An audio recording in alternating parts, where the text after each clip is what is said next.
बाप रे बाप लागत कि एक सुबह से आदमी के भूख लागल बा कौन जानी के चिंता नहीं घेरा रह जानी के मंग धोड़ जानी के मन कल दक मंगे में खरीद धर दी कि कने खाई के ना कहे जेवन जानी आवत त एक कने तन के निमन से रही भुगतान के रही ई सब बड़ी बुद्धि बाटे और तो सिखावे के बुद्धि नहीं के बुद्धिया उड़ गइल बाटे आइली आइली कनिया आई हो बबुआ के करत रहे भैया गाना में लेके खाए बैठो आ तारा अभी मुर्गा मछली खाए के रहे हो अभी कक्कन नु छोड़ावे के रहे तार माई बाबू कुछ सिखौले नहीं के का हो कबू के नंदी हमर होइसे बोलती है कबू की ना कबू बताओ हैं है माथ पले लुगा गिरा देल चुनरी कौन होसे वास नहीं के नहीं अरे के चटोर बहु ना मुर्गा मछली खा लू तू ना भूख न लगल बा त का करी तो काहे झूठ बोलत रहो ना छौकाए पड़त रहो तो मुर्गा मछली ना खाई ना के कहता खाइबे करेलू तो दिन का धरे के बा हम ना खाई ना बताओ अभी कखन छोड़ावे के रहे त का करी के छोड़ावे करता ना का हम खाई हैं आदमी लगता कि एक सुबह से भूख लगल बा कौन जानी के नहीं के पूछो कि एक कनिया खइबू कि ना खइबू चुप रह काथा का होवे के रहे माई माना कइले रहे कि ना कइले रहे का कइले रही माना ना कइले रहे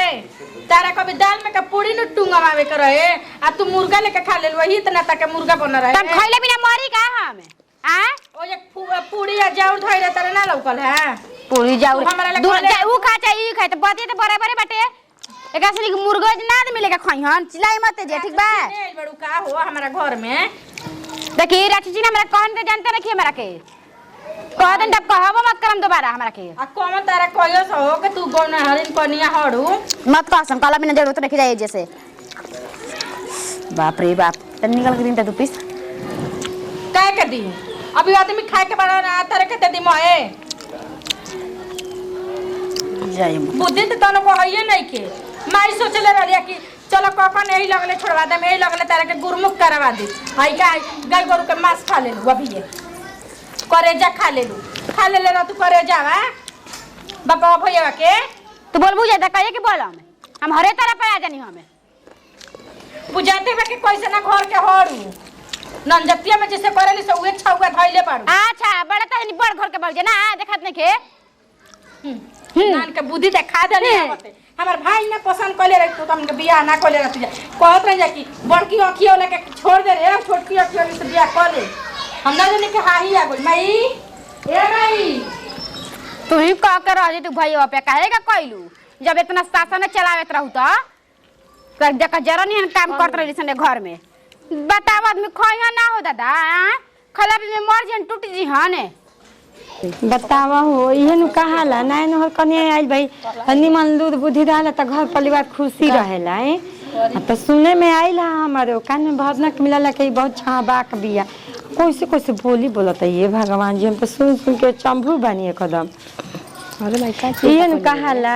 खइबी पुना कैसे तो कहाला खिसावा के बेटा ठीक बा त पतो आई बनल आ पतो निक रही त बेटा खराब रही हाय लड़का निक बा त पतो ही ओसन उतर गोल के बुझे त जिंदगी भर हमारा मरले में सुख बा जियला में ना हो दादा खाई पिए हम त दुआर पर रहनी सब बात ना सुननी है बाकी बोली सुनाइल तबे जननी बांझिन के रोल एकदम ही बुझा तक चाहबा के उतर गोल बिया हमरा घर में जाए द ठीक बा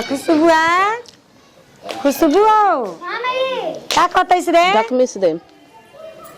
का कहतैस है ने भाई का बोल खाना खइलिस आ ते खइलिस हां हम खा लेनी का कहतैस कबे भेजले भाई ये संगा जैसे चालू ऐसे करत है नहीं के भौजी का कहती है ऐसे ना हमारा से मोना बोल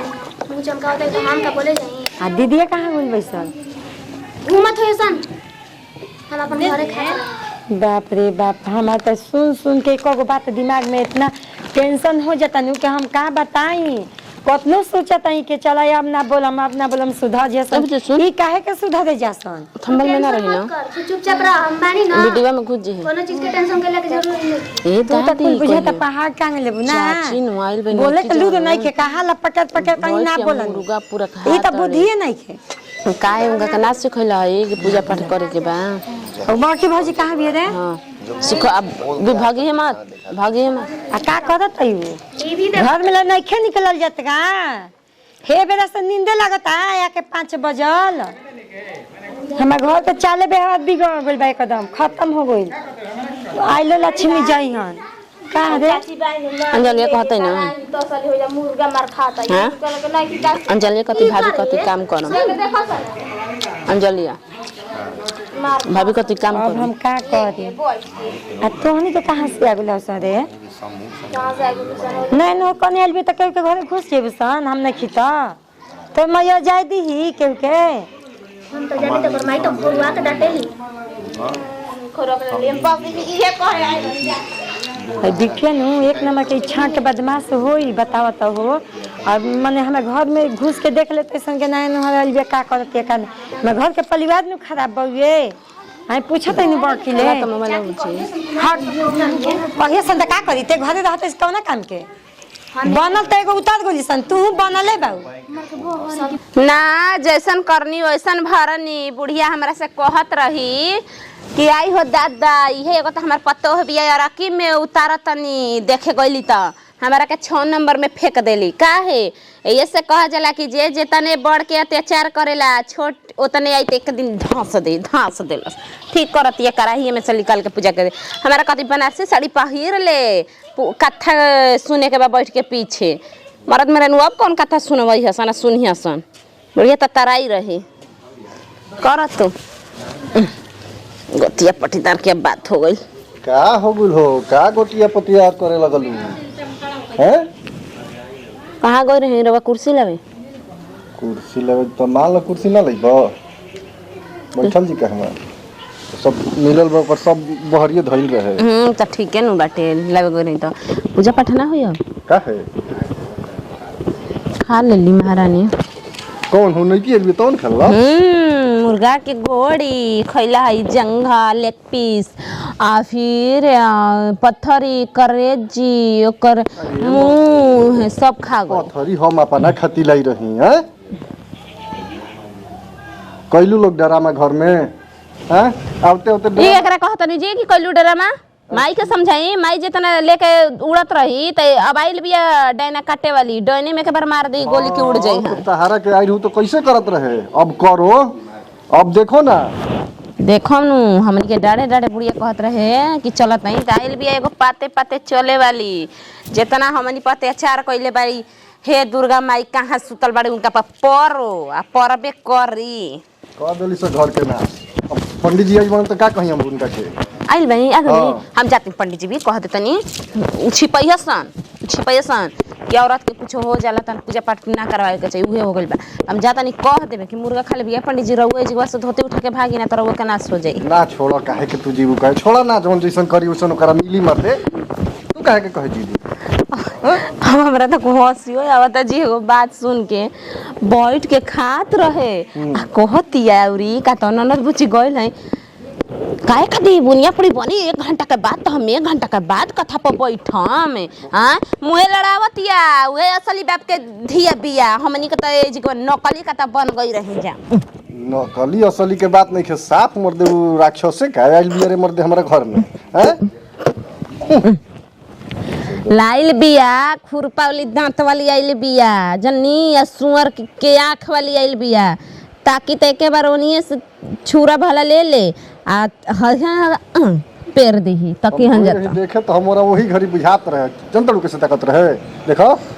ऐसे बड़े बड़े आँख को ताके नु बुझाए के सरवा आदमी डरा जी हन ओकरा से पातरे बिया लंबा लंबा हाथ बा लोग कैसन ऐसे ऐसे क के लड़ी ठीक करी हमरा खातिर रुकी अभी ओकर पलंगिया पर जाके 1 घंटा गोड़ मिसवावे को उठू से जाके देखी कैसे सिखात नहीं तब का जाके तू अपन काम करवाबो गोड़ दबावई ह तेल लगवई ह बार झरवई ह कहियो के कर हमार ना करी ओकरा बाद देखल जाई कुछ हो जी घर में रहुआ नहीं बोले के ना मत हम का बोलम जौन जे कहबू तू बोल हम ना कहबू त हम चुपचाप रह हम का बोला ही के नहीं के एकदम साफा नहीं के बोले के जन्नी जौन जिसन करी उपाय हमार पट्टीदार के बात हो गइल बा पट्टीदार में होला त ऐसे मजा चुस्की लेबे के चाहिए जन्नी हाँ वो खूब धधाई रहन मेहरारू एकदम हमारा बतिया एगो बात बाटी बक्सा खोल ले बई आई तो तनी बुढ़िया घुस जी त हमर साड़ी उड़ी गिल ही आई आई ओई बक्सा सब ऊपर के डंडिया धर हम बंद कर देतई चल पहले वाला जमाना खत्म कन्या ए कन्या सुना ताऊ का मम्मी जी हेने निकला बाहरी तो ये सब का काम करत तू ये कौन हमरा सुनाइबू नैन हराई बाऊ आई कुछ का सुने के मिलता हमरा हो बैठा पहले बैठा हमरो दिमाग में जाइले बा मने कुछ निमन काम करत हूँ हम का कह देनी माई बाबू लूट नहीं खा सिखौले तसली में कढ़ाई में खाए बैठ जाता हूँ के कहले हम मम्मी जी पूरा घर भर के का गांव में का आदमी जान गल कहता के कहले बा मम्मी जी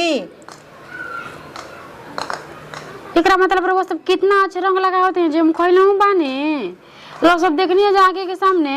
आंखें के सामने हो बड़ की ना देखली है हम मछली छोट की ना देखले सन गांव में के लड़की हो बगेदन के ना देखली है सब कोई एके बेरी आइले देखे खातिर तो मैंने हम गलती बात ना सुनी ना तब पूछे आई ना जानलू ये कुल निमन काम नहीं करत कौन चीज हमारी सिखौले भाई हो फोन लगा के पूछे कल हम देखी माई पर मच रही ठीक बाटे नु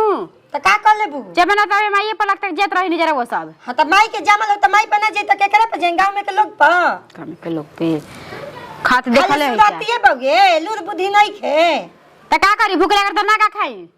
ए अभी हम पंडित जी के कह के आवत के जाई रहोगे पंडित जी का कह दी काल ना हो जाई के रहे त काल ना होई कथा ने आ जाके मुर्गा हुरला काल कहियो के कथा हो जाई ना नहीं के तो आज करवाई तब हम ना हाल तनी कि उतना शक्ति नहीं खेलो के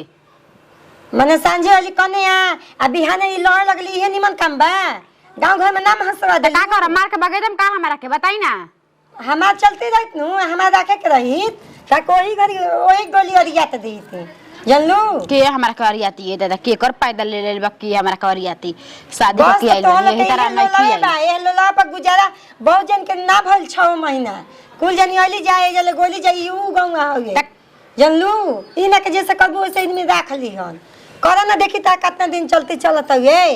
हमरा घर में ई कुल राज ता ना चली नई के रहे के पड़ी काहे के ना कर रख जाई अनि खइले बिना मरी हाने के कला के कोई खाना घर में बाटे कोई ना खाई बताई ना और बाकी इतना दिन से भी आज ले हमारे सामने ना खा ले आ तू तो बुझा मत खाई दी के कहताटे हम कहता नहीं कुछ के मत खाई दी ललाइल बाऊ